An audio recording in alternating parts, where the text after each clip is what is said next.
Hello, everyone, and welcome to Snap Take. This is Glazer of Snap Judgments, the official podcast of Marvel Snap Zone. And today we've got 5 brand new decks for you, along with a full review of Marvel Snap's newest card that comes out later today, Doom 2099. Doom 2099 is a Series 5 card. That means it's going to cost you either Spotlight Keys or 6,000 tokens. And I'd like to begin this video with the simple reminder that you should please, pretty please, not try and open for Doom 2099 unless you have 4 keys. Every single week, there are people in my comments saying they risked 3 keys and missed on the new card, which is just the biggest feels bad in the world. Do not open for Doom 2099 with less than 4 keys. Otherwise, any resources you use are utterly wasted. So Doom is a 4/2. After each turn, add a Doombot 2099 to a random location if you played exactly 1 card. Doom himself is 1 card. So if you play this Doctor Doom on turn 4 at the end of the turn, you're going to get a Doombot. Then if you play 1 on 5, a Doombot, 1 on 6, a Doombot. If there's a Magic or a Limbo, turn 7, guess what? 1 card, Doombot.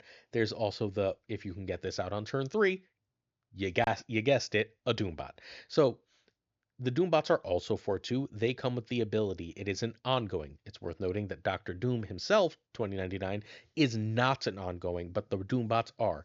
Your other Doombots and Doom have +1 power.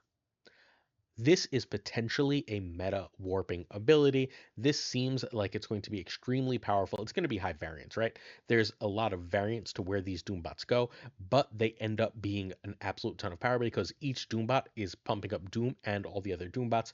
This does work with the classic original Series 3 Doctor Doom, so those Doombots will get +2 or 3 power as well as will that Doctor Doom, as all of these cards get really big and really, really frustrating. There are ways to take advantage of it. I think that this is going to be an absolute meta menace.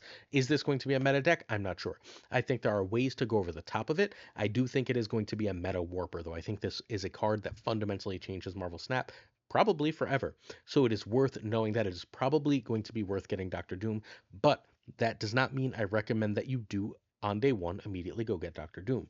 And in order to explain why, I call you to last year when we talked about War Machine. War Machine, upon pre-release, was thought to be a meta-warping best card in the game type of card. It was terrible until it got buffed 6 to 8 months later. Everyone on Earth, however, thought it was going to be great, and then it just wasn't. The same thing could happen for Doom 2099. We don't know. So please, please, please do not open for Doom 2099 on day 1 if you are resource limited. As bad as it feels to just whiff on the card, it feels equally terrible to open the card and then find out it's terrible and then miss other amazing cards because you used resources on this. On Thursday, I will ask a ton of top players what they think of Doom 2099 and present you with the info. On Friday, I will give you a weekend mission recommendation for the card. That's when I think you should start deciding what to do. Another reason to not open Doom 2099 right away is it comes with 2 utterly mediocre cards. I mean, mediocre for Dakin is really, really generous. Dakin last August, 2 Augusts ago, season pass card is absolutely terrible. It is an unplayable card. It is in desperate need of a buff. It has 0 decks it goes in. It is not a good card. Series 3 card Strong Guy is just better. Meek, meanwhile, is a decent card. It is pretty good, and I really do like this variant. However, most versions of discard, most high series versions of discard, as you approach endgame, just end up cutting Meek anyway. There's no reason to run either Meek or Dakin at this point in the meta, which means that you would be opening for just Doom 2099, which further means please, please wait.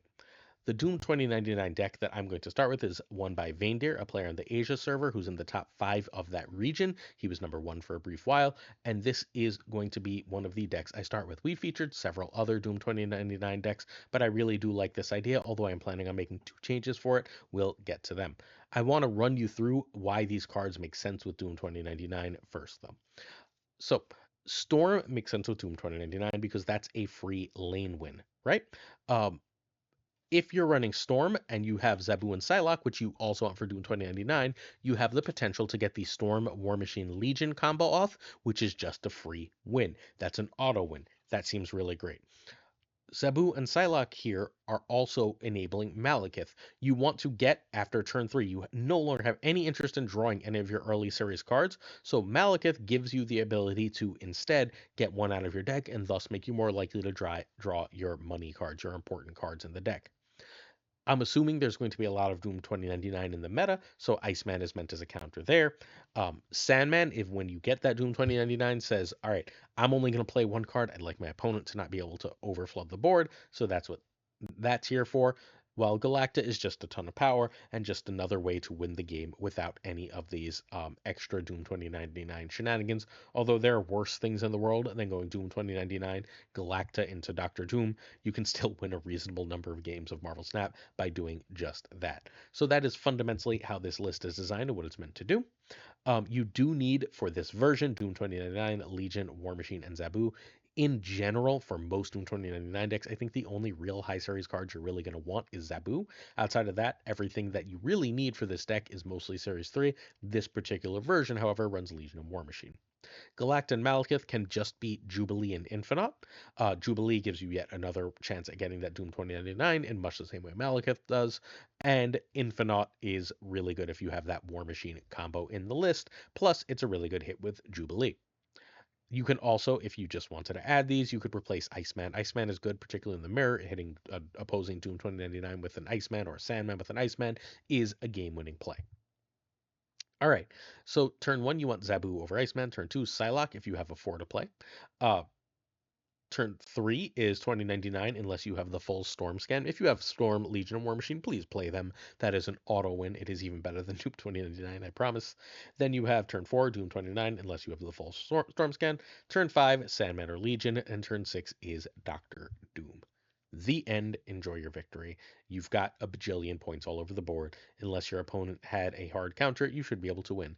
Now, later on this video, we're going to go over all the different ways that Doom is going to reshape the meta, is going to warp the meta around him, but we'll come back to that later. We've got a bunch of decks to talk about first, including the number 2 deck in Marvel Snap. Surtur is back. One last look at this. Again, Doom 99 is seemingly a meta warping card. I look forward to seeing whether this is one we're right on or one we're wrong on, because again, nobody's perfect about their card predictions, and it is very hard to know exactly how all of the hundreds of cards in Marvel Snap are going to react around a brand new card until we see it in practice. Before we go further, I'm going to ask you to hit that sub button if you're willing as we try to hit 16,000 subs before the end of the year. We're only like 100 away, so your sub would really go a long way to getting us to our 2024 goal. So please hit that sub button. Your like and comment will also enter you to win a Galacta Season Pass. Later this video, I'm going to ask a question. As long as you're subbed and as long as you've liked, you answer that question, you are entered to win Galacta. At the end of the week, we pull a winner of a free Galacta. You can also just comment the answer to that question because it's a fun question if you like. All right, Skada is currently ranked number 2 on the Infinite leaderboard with this Surtur Scar list. The big innovation here is this sort of combines the Cook or the what was the Sasquatch Mockingbird package, you'll note no Mockingbird, with the Scar Surtur package, which is really, really powerful. There was a version that did this with Mockingbird before Surtur came out, back when Mockingbird had 10 power. Mockingbird was nerfed literally to 9 power to prevent this, but it looks like this still works. We know that Surtur is still extremely powerful, especially with that Typhoid Mary Shell, and this is a way to get around that Typhoid Mary Shell and still be able to put up a ton of power. We know that because Glenn Jones answered a question on Twitter where he said as recently as 2 weeks ago that Surtur deck still had the highest win and Q rate in Marvel Snap. So this deck is consistent, it is powerful, and if you got Sasquatch this week and you already had that Surtur list, you already have all the pieces for it because the Hydra Bob and Nico aren't especially important. This deck needs Sasquatch, Scar, Cull, and Surtur. Those are the big 4 for it. Nico and Hydra Bob can be Iceman, Spider-Ham, Nightcrawler, kind of whatever 1-drops. They're here to make sure that you can end up playing Surtur. And I'm just going to say one more thing. If you don't feel like running Cosmo, let's say you're not seeing any Shang-Chi, I don't know if you've heard of Marvel Boy, but Marvel Boy is really good here if you happen to own that card. Shouts to Safety Blade, because I would have probably forgot that card existed if he didn't keep putting it in things and winning with it. So this is, again, the rank 2 deck. Turn 1 is a 1-drop. Turn 2, Mysterio of Sasquatch. If not, you're playing another 1-drop. Turn 3 is Surtur or Sasquatch. If you have to, Cosmo's fine. Turn 4, Cull or Atuma. Turn 5, Arrow or Sasquatch, or you can play Mysterio and a 3. If you play Mysterio and Surtur here, you're going to end up playing 2 10s on the last turn of the game, and you've still got a 10 power Surtur, which is pretty nice. Turn 6 is Scar plus whatever. Sometimes Scar's free, sometimes not. Scar plus Sasquatch, Scar plus Cosmo, Scar plus these and Hydra Bob. All of that is fine. This list is super strong. Again, Sasquatch is currently in spotlights as of the recording of this. If you're watching this in the morning before the reset, Sasquatch is in spotlights. Penny Parker is a great card. I think that the week overall that is passing is significantly better than the Doom 2099 week because Dokken and Meek are terrible. Meanwhile, Gladiator and Sasquatch are great cards. That's my logic there. Let us keep going to the season pass question. Nice and simple. What's your favorite Marvel comic ever? I'm talking specific runs if you have one. If you don't know runs, then just what your favorite hero is perfectly fine. I think the Hickman Fantastic Four is probably my favorite run ever, but there's an awful lot of competition. Hey, if you'd like to check out a stream, there are people watching me record this live on Twitch right now at twitch.tv/pulseglazer. Make sure you go give a follow and you can hop on when I'm live and hopefully enjoy me playing some Snap, me making some slideshows, me making some Series 3 players decks. I'll be doing a Series 4 and 5 tier list again sometime relatively soon. So if you're interested in that kind of thing, please do check out my Twitch. All right. Luna Parker Evolved by Buddy and Chase. I actually grabbed HXGX's version of this instead of remaking it. This is a really, really cool list. I think that this is genuinely a brilliant way to go about bringing High Evolutionary back. And I was trying to wait to feature this, but I can't wait. The reason I was trying to wait to feature this is next week, High Evolutionary is in Spotlight Caches. Not this week, but in 7 days from today, High Evolutionary will be in Spotlight Caches, and thus you will have the ability to make this deck. Yes, you can make it without Penny and Red Guardian. Yes, you can make it without Red Hulk and Luna Snow. The only card you really need here is High Evo. If you don't have Red Guardian, I like Shadow King, but honestly, pick your poison as far as 3-drops go. Lacking Luna, you can run Magic or Hope Summers. Same thing for Penny, Hope, or Psylocke, all fine. If you don't have Red Hulk, we're likely looking at Magneto. Cool. Let's go through the turn. Oh, sorry. You can find Chase, one of the kings of collection level, over on Marvel Snap, who has a bajillion splits and really cool decks on twitter.com/ChasePitzer. He is like the king of evolutionary, and he combined with our friend Buddy, who you can find at YouTube at Buddy Snap, to create this list. All right, so High Evo is back and in spotlights next week. Turn 1, you want Sunspot or Misty. I tend to go Misty first, but you can go either way. Turn 2 is a 1 over Penny over Armor. I will drop Penny if I know I already have She-Hulk as a general rule, and we'll get to why momentarily. Turn 3, you want Cyclops or Luna. Uh, turn 4, turn 4, you want a 3 or Spider on Penny. So if you can get Cyclops or Luna, it doesn't matter what order really. I tend to drop Luna first, but it doesn't super matter. You can then flip that and go, or you can play the Spider on Penny. Either way, you've got that extra energy for the next turn, and you want to pass off turn 5. And then you're going to go turn 6, She-Hulk, and whichever Hulk is bigger, whether that be red or green. And now you've just added a ton of power to the board. Cool. So this list is awesome. It puts up a ton of power. It is a giant sleeper list. If you don't have the She-Hulk, the Rogue could end up game winning, the Red Guardian can end up game winning. Don't hesitate to find ways to get extra power out to put out things that win you the game of Marvel Snap. Remember, if you are skipping a turn, Sunspot is suddenly a priority because not losing all that power is pretty damn good.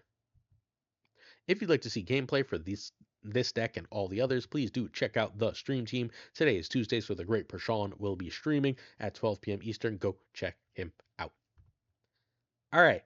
Next up, we have Mateo Ajax. So Mateo is a player who's been in around the top 20 for the past 2 seasons, and this is one of his main decks. We've got a few others to feature down the line, but this is one of my favorite decks in all of Marvel Snap right now, and one that at least earlier in the day, at least until Luke Cage comes back into the meta, Luke has been mostly gone in the land of Galacta. So at least until Luke Cage comes back, this is one of the most powerful decks that puts up some of the best points in the game. You can find Mateo at twitter.com/Mateo_snap. You do need 4 high series cards, but 2 of them are at least series 4. You need Zabu and Man-Thing. US Agent and Ajax are your high series. If you don't have Red Guardian, as usual, you replace that with Rogue. Valentina is great, but Cable, Mirage, and even Psylocke are fine replacements. Malekith can be Shang-Chi or Galacta. Malekith does add a lot to this list because you do want a lot of your early plays, but it's still very strong either way. All right, before we go forward, I wanted to feature an Ajax deck today because I was doing a Patreon exclusive video and I was checking what cards had the highest win rates and the highest cube rates, and the whole Ajax shell has been absolutely crushing it lately and no one's noticed. So the Ajax shell, which is like Ajax and and Man Thing and US Agent and Hazmat have been like through the roof in terms of winning cube rate at top infinite, which means that like Luke is cycling out of the meta. Luke might come back, and we're going to talk about that in a minute with Doom 2099. But unless Luke is everywhere, this list is an absolute beast. If you check other content creators and what they're showing you for Doom 2099 doesn't have Luke Cage, play this list. You're going to crush it. This is a phenomenal list, period. All right, so turn one, you want Zabu. Turn two, Zabu over Valentina over US Agent. Turn three is a 4-drop if you can over Luke over Red Guardian. Turn four, Anti-Venom is better than Malekith, which is more or less equal to Man Thing depending on what you have, especially what you have in deck. Malekith to get a Zabu is meh. If you already have Ajax, Malekith loses some value. If you already have Hazmat, Malekith loses some value. You get the idea. Turn five, Ajax or Hazmat and US Agent. Turn six, Hazmat and Man Thing or Malekith, and sometimes it's like Hazmat and Juggernaut. The only card that's not in here that's high series that I really do like is Hydra Bob. I do like Hydra Bob as just like a big power thing to play in this list, but this is a very tight list, and you can feel free to like run that over Red Guardian or Shadow King or not, as the case may be. Again, this list is great. It is one of the top win rate decks in Marvel Snap. It finished last season in the top 20 and continues to dominate in terms of win and cube rate in the game. All right, so the meta shifts and Doom 2099 is our next conversation if you are interested. So what we're going to talk about is all the key things that I expect Doom to do as far as meta shifts for the game. So first, he does work with the OG Doom. If you have three Doombots, your Doombot's going your original Doctor Doom is going to play for 24 power alone, which is insane. So that's worth knowing. He's obviously nuts on turn three, which means he's going to get an extra Doombot out, which is going to make the original Doom 27 power and also just be completely nuts. The ways to do that are Zabu, Psylocke, and Arishem. So I think basically almost every Arishem deck from now on is just going to throw this in there. And if you are running 2099, you do want Zabu and Psylocke on the list. He's going to be played with Sandman because you're only going to be playing one card, right? If you're only playing one card, you don't want your opponent overrunning you with 50 cards. Sandman doesn't limit them to one card, but because it makes their stuff more expensive, it does help that. The only real counters to that Sandman play, outside of getting lucky with a Cosmo, are Mobius and Black Swan. Black Swan in particular says ones cost zero, not ones cost one less, which means it goes right around Sandman, and Mobius says their Sandman does nothing. It would not shock me if Doom 2099 decks ended up running some Mobius as well down the line. He is a native ability. I don't know what to call that, but it's a passive. His Doombots happen as long as you've paid one card. It's not an on reveal, so Cosmo doesn't stop it. It's not an ongoing, so his card will not get stopped by Enchantress. Um, the only real way to stop it is Red Guardian, and that means if you play this in a lane with either Cosmo or something else that's cheaper, the Red Guardian's not going to happen. And you can even play this on a Cosmo to guarantee it stays safe. This can, however, still be destroyed and discarded. One way to destroy it, the only real way I could think of to destroy it, is Lady Deathstrike. Lady Deathstrike seems like an easy way to destroy it if you can, especially in an Arishem list, play Lady Deathstrike on 4 or 5. Before that second Doombot happens, you're going to be sitting pretty. That's a snap condition right there. They are only playing one card a turn, so Gambit is really, really good at getting rid of Doom 2099, as is Moon Knight. This is an even cost card, which means you have a reasonable shot at chucking their Doom 2099 when you play Moon Knight on turn 3, unless they ramped it out on turn 3. Goon Knight and Fenris Wolf seem like they are probably pretty damn good here. If you discard that Doom and you can bring it back with Fenris and just deal their Doombots, you're in great shape.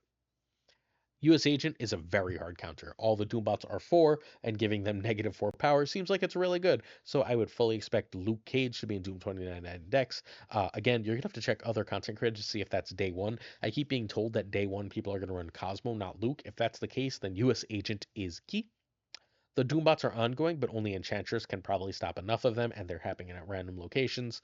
So, like, you'll get their power down a little bit with that Enchantress, but I don't know if that's going to be enough. It might be time to pack Enchantress over Shang, though, because Shang doesn't seem like it's doing anything. Shadow King and Alliance don't do much of anything to this list. So it's looking, again, like Enchantress is going to be the play here as far as tech cards. The big question we have to answer is the meta has right now been a lot of mid-range Galacta stuff. I'm not sure if that can keep up with this. I think that this deck is just going to put up more power than, generally speaking, Galacta decks can really handle. While Move Bounce and Bounce with Swan should go over the top. But right now, Move Bounce in particular whatchamacallit. In particular, why is the name of this card escaping me? Brain. Madam Web is crashing the game left and right.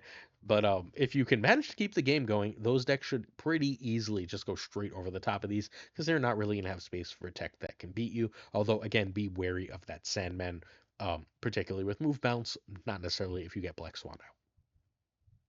All right. One list that I think will have a really, really solid matchup is Arishem. In particular, this type of Arishem that Never Lucky has been playing in the All Asia tournament. You can just slot in some simple enchantress. You've got Death Strike, you've got like Mockingbird shenanigans for tons of power. You can get their stuff out. You can remove their cards. Nick Fury gives you an option for your own Doom, an option for your own nonsense that can counter. I think that this list is going to be absolutely sick into this matchup and is one that is very, very worth playing and checking out. I also just think that Arishem is in a really great place right now. I played against Arishem several times last night on stream, literally as I'm recording this. And Arishem is really, really good with 12 cards at seeing the exact card it needs to beat you. If they can Alioth off your Doom, for example, you might be in trouble. If they can do that and play Mockingbird, they might have just matched you for power. There's a lot of ways to do very, very powerful things with this list. So, oh, that's not Space's list. All right, ignore that this is Space. It is actually Never Lucky's. Hi, Space. All right, this deck needs Arishem, Lady Deathstrike, and Mockingbird. Alioth can actually be Blob. I think Blob might be big enough to really go somewhere. Legion can be Vision.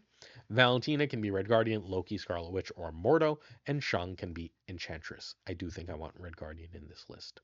So turn by turns are weird for Arishem list, but what we have is turn 1 Quinjet. Turn 2 is Quinjet over a card generator. Turn 3 is Fury or other card generators. 4 is Legion or Deathstrike. 5 is a Fury card or Alioth or Deathstrike if you can get rid of that Doom, obviously. And then turn 6 is Alioth or Mockingbird and Tech, and then you win. Because Arishem is once more crazy, crazy strong right now. Losing the energy turn 1 and 2 hurts it, right? It's not as good as it was, but it's still, I think, one of the top decks in the game.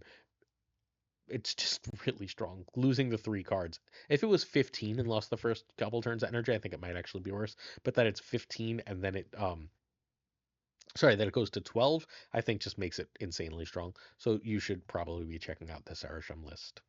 Sorry. Questions of the day. Spectrumus asks what buff was my favorite this year. Okay. So outside of like the really obvious ones, I think Werewolf going back to 3 added really, really cool things to Marvel Snap. Werewolf was a card that was sort of out of the meta as a 4-drop. It stopped existing, and putting it into 3 for a while made it a meta card. It is one of my favorite cards, which is very, very, very cool. Yeah, I like it a lot. I, there might be another, but I didn't look it up because I'm live recording and I forgot to. But Werewolf is going to be what I go with here. Kazushi says, should Luke affect all lanes? Yeah, Luke has to affect all lanes. Unfortunately, if Luke doesn't only affects one lane, then Affliction is just too strong. Cards like Ajax, unfortunately, absolutely dominate the meta. Doom 2099 would be unplayable. I think it is imperative for the health of Marvel Snap that the card Luke Cage does exist, although he is answerable, right? Rogue, Enchantress, Lady Deathstrike, Red Guardian all answer Luke, which means that this is a fair card, but it is a powerful one in keeping the meta healthy, much like Shang-Chi is. You don't want a game where everyone just tries to build the biggest numbers possible, right? So Shang is important. You don't want a game where everyone just tries to afflict the most stuff possible, so you need Luke. The Snap Nation asked the best vacation I ever took, and last year, 2 years ago, time has lost meaning a little bit. My family went to Iceland. I went with my wife and my son, and we had an absolutely amazing time. The food, the sights, the Blue Lagoon, everything was absolutely gorgeous. I cannot possibly recommend Iceland enough. It was again just like an amazing vacation, and we would very, very, very much like to go back as soon as humanly possible. Quick Series 3 reminder, if you are in the middle of Series 3 and need help building decks and want to know what to target with as far as higher series stuff, please do check out the Discord linked in this video. There's a channel there. It's called something along the lines of Glazer Help Series 3. If you post your collection in there, and you'll see how to do that in that link. I will on stream at some point build you about 5 decks and tell you what to target. If you are in the middle of Series 3 and you don't have Ravonna Renslayer and High Evolutionary, I'm telling you right now, next week is a better week to open than even the Doom 2099 one, I'm pretty sure, because Evolutionary gives you a brand new deck and Ravonna opens up several things that you can already do with like Iron Man and if you got Gore and stuff or you have Sage or whatever. So or Negative. So there's a lot to like in next week's spotlights if you are in the middle of Series 3. But outside of that, if you would like a much more detailed breakdown, please do check out the Discord linked in this video. Certain tiers of support on our Patreon come with on-air thanks. I'm going to say thank you to a whole bunch of people. Let's go fast so that I don't have to leave the people watching the stream watching me read names. Thank you to Abigail Kiesland, Mentor Burnout, Irregardless, David G. Wingfield, Dirty Casual, Danton, LAB. Hi, LAB. Don't know if you're still watching, but hello. FaThorNewman, Good Dog Gamer Inc. I am Frostman, Jay Nevery, Thinking Poker, Prime Bryant, Ryan Wood, and Ryan Burke. Caretixley, Koire, Kazushi. Hope you're still hanging around, Kazushi. If so, hello. Archangel 3K, The Black Dahlia, Parafros, The Goat Seeker, Hallowed, Quid Pro Joe, Snap Decisions Joe. Please do check out the Snap Decisions podcast, the best Marvel Snap daily podcast around. Fat Nick, Mr. Kerfuffle, Cables, don't know if you're still here, but hey, Cabes. Ginger Prime, Philip Ratkovich, who's definitely 18 Dreams in by now, Haplo, Kenny Loggins of the Danger Zone, Rob Silverman, The Notorious Bizza, Black Jeep is 23, Extras V, and Skippy Jeep.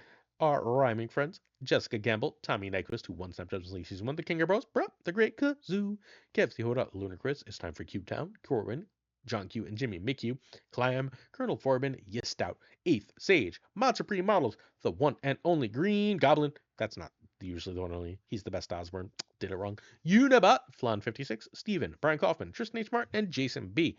Brian, we got to get that infinite coaching happening soon. J. D. McDonaldinho, the Fuzzy Dunlop, Spectrum X, Hood, Matt H, DJ, Mikey, Hijinks, No Frickin' Flex, Ocularis, just got a message from Ocularis, Craig Sterry, BG, Zodrex, the King of Canada, Den Man Falcon. Oh, hey, King of Canada, check him out on YouTube and Twitch, please. Den Man Falcon, Jonesy, Two Ties, the Great Lord Evs, the Pirate King, Tuccrr, and of course, Gunny T, where the T stands for. Thanks for watching, as always, and I will see you tomorrow for some more Snap Take goodness.